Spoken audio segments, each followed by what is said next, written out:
How to delete an account on Mercari. Hello, welcome to another tutorial.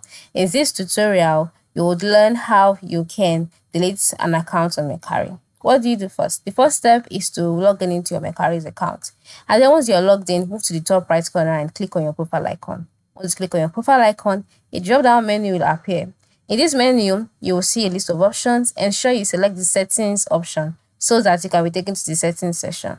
And then once you're on the settings section, you would see different options like edit account, like trust and verification, like password, like email. Just click on edit account. And then once you click on the edit account option, or you will see accounts, anyone is fine, whether accounts or edit account, just click on the edit account page or option, and then you'll be taken to the edit account page. So once you're on the edit account page, you have the liberty for you to edit your profile, to change certain things on your account. Then scroll down to the last part.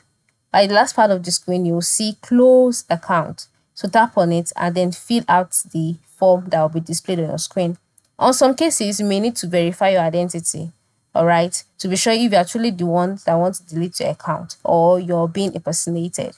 So you may need to verify your identity by providing a photo of your government issued ID and a selfie. And then once you've done that, your request will be submitted and you will have to wait for Mercari to process it. This may take up to 45 days.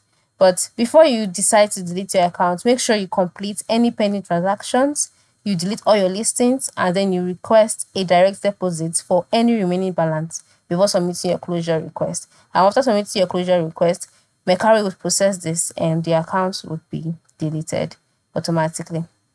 So this is how you can close an account on Mercari. Thank you everyone for watching and ensure you implement what you've just learned. Have a good day.